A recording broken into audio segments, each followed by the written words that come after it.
So you guys who have watched my YouTube channel have noticed that I'll get up in the morning and have some great idea and then just kind of share it with you. And here I am in Dallas, Texas, and I'm just going to go over a few things in no particular order.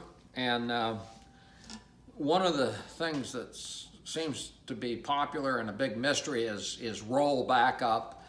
And Ron Block has made this very popular. And that backup was developed mainly because of the way that Alison Krauss sings. She wanted a very specific backup. You know, she didn't want to, while she's singing, she didn't want that type of a sound. And so Ron Block, I don't know if he was already doing this or if he modified it, but he started doing what I call a roll backup. And I listened to this for a long time and couldn't really figure out what was going on. Because when you're playing kind of a Scruggs backup or a crow and you have a lick, like a, it's a very defined lick. Or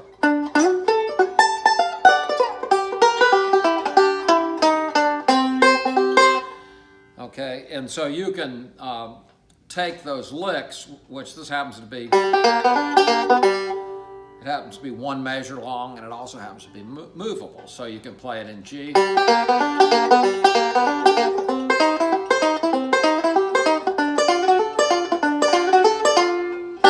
Okay, so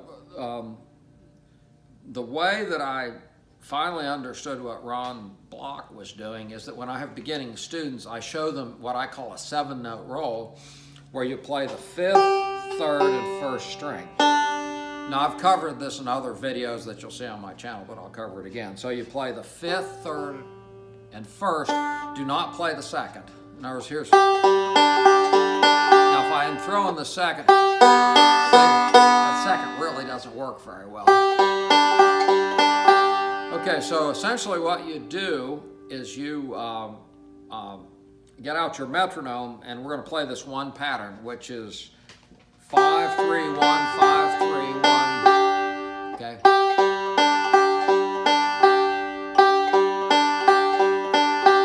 1, 2, 3, 4, 5, 6, 7. 1, 2, 3, 4, 5, 6, 7, 8. 1, 2, 3, 4, 5, 6. And you concentrate on getting it in perfect time. Now, it might take you 30 seconds, a minute before that locks in. Now, you also can do what's called a continuous roll. Now, the reason I do a 7-note roll is that the downbeat is accented, meaning that you know where the first beat of each measure is. So if you're playing Blue Ridge Cabin Home and has 2 G's, that's 1, 2, 3, 4, 5, 6, 7, 2, 2, 3, 4, 5, then C.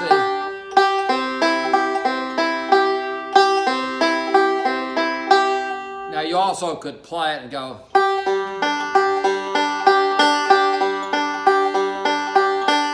But when you add that extra note, which is fine, it's not quite as easy to figure out where the downbeat is, particularly if you're a beginner.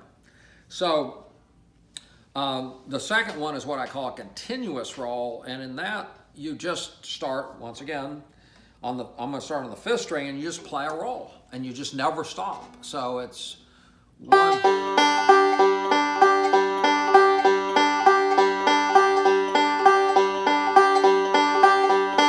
Play that fast, and you're going to think I'm doing forward, backwards, and all kind of stuff, but listen to it.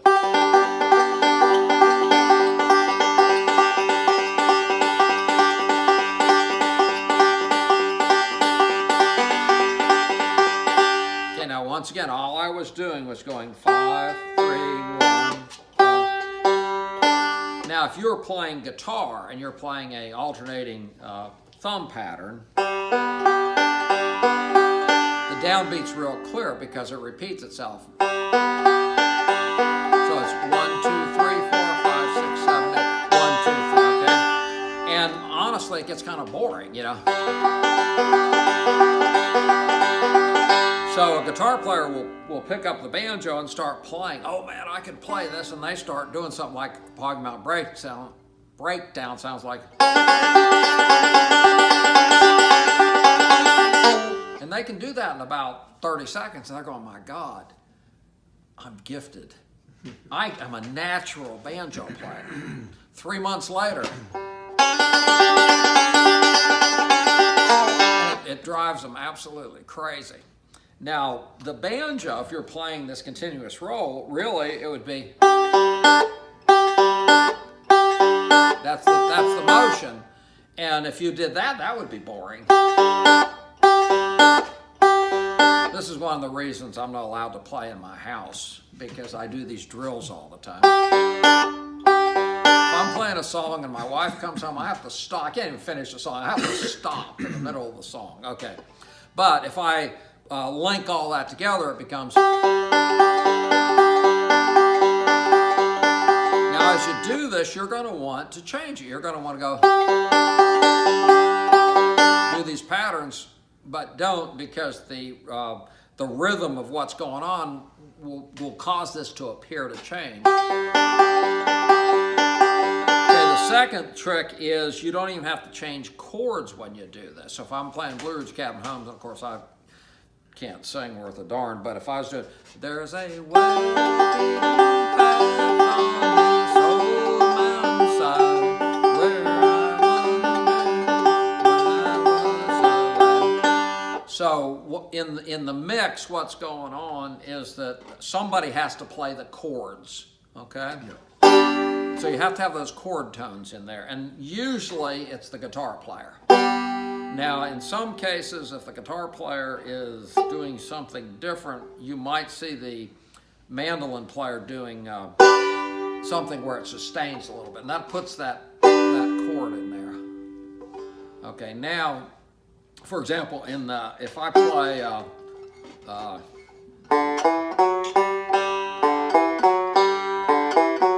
I play those three notes and I'm playing against a G. But if, let's say A minor.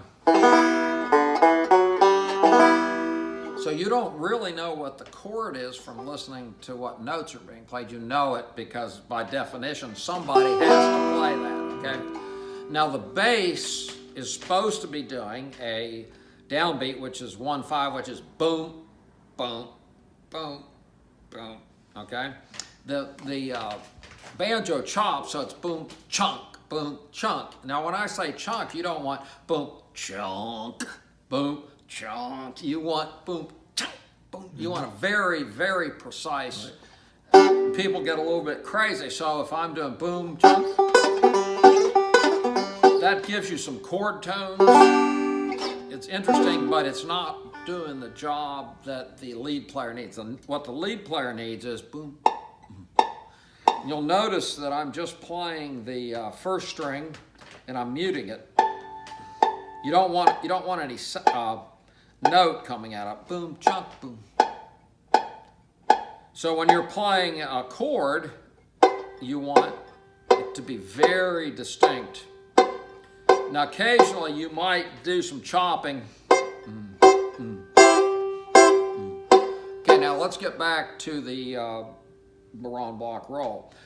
So we were doing a continuous roll. We did a 7-note roll, 1, 2, 3, 4, 5, 6, 7. Then we can do a forward and backward roll, once again using 5, 3, 1, which 5, 3, 1.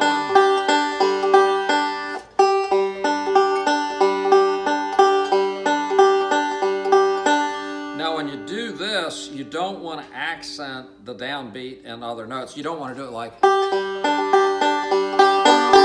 don't want that.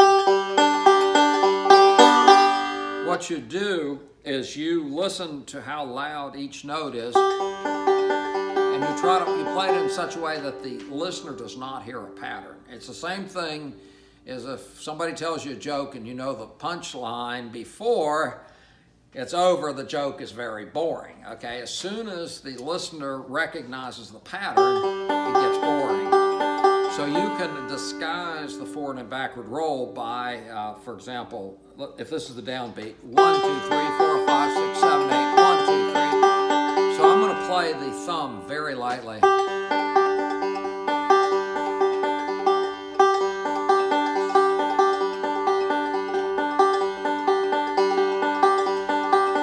See, and you're not actually hearing the pattern is, but you're not actually hearing that pattern. So what it is, it's this drive. Okay, then the last thing I'll talk about is the root note. Okay, so the root note is the note that names the chord. So the root note of a G chord would be G, okay? So what you do, you play the root note, and then we're going to play 2 rolls. So, or you can play, actually, you can leave out the last note, so you're going...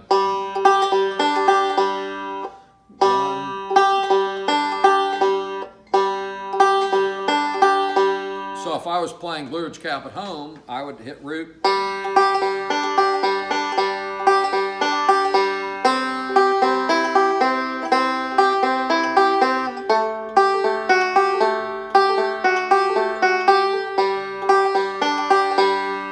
Okay, so you can do it that way. So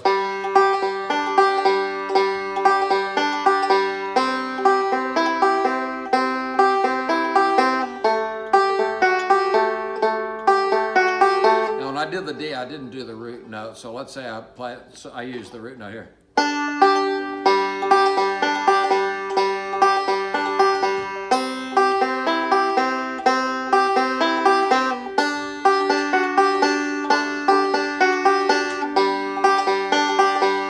Now, depending on where the melody is, if you want to use a different note, you can, but you listen carefully and you'll notice that in many cases, one of the notes sounds better than the other for some reason. So you just listen, and really that's the key to all this is listening. The second roll you can do, you can go, and then you do. So you do root note, then you do a 7-note roll, and it sounds like.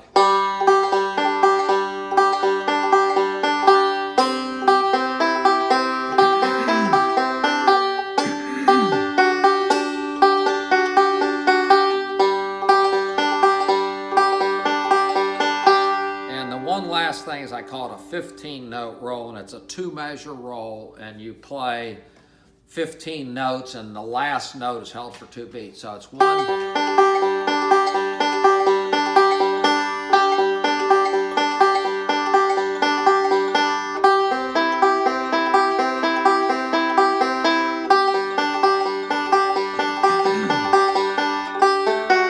And then the key to this is you just mix things up. So you might go.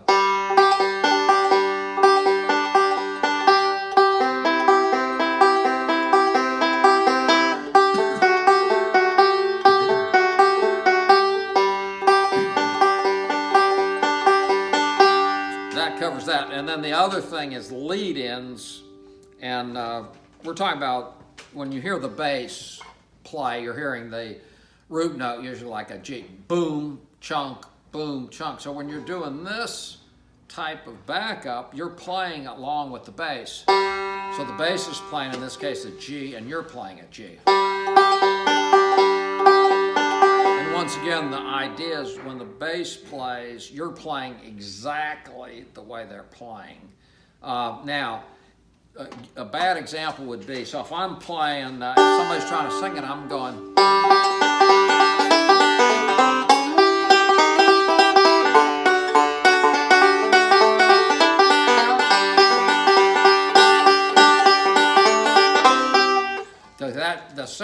That drives the singer crazy. The other thing that's real important is you're playing and you're giving the other members of the band signals. Now, I've heard people say, man, we're playing at this jam session and there's a bass player there, and man, it was great because the bass player's doing all that work of letting you know where it is, and then the bass player didn't show up, and God, we're lost. Mm-hmm. And so the idea is, as you're playing your guitar and your banjo, do lead-ins which lead you into the downbeats. So.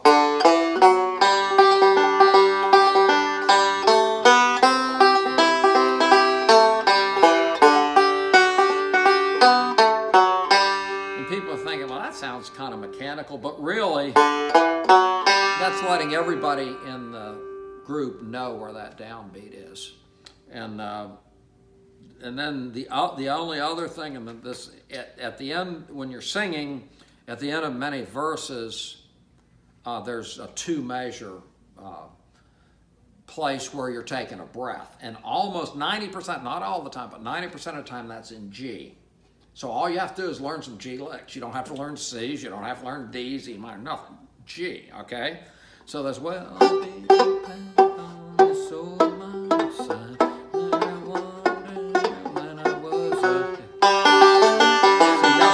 right, and you can play anything you want. I mean,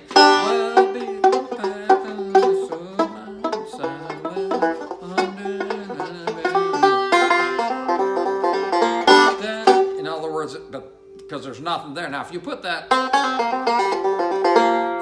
in the middle of the song where people are singing, you know, they're gonna get a little bit irritated, and people don't realize. They think that this run is like some kind of a decoration or ornament. This run is basically the body and the meat of the rhythm. So you've got boom, chunk, boom, chunk, boom, chunk, boom, dun, dun, dun, boom. And you have all these signals that are going on.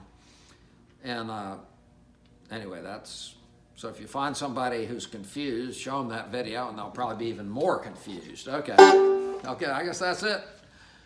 Whew.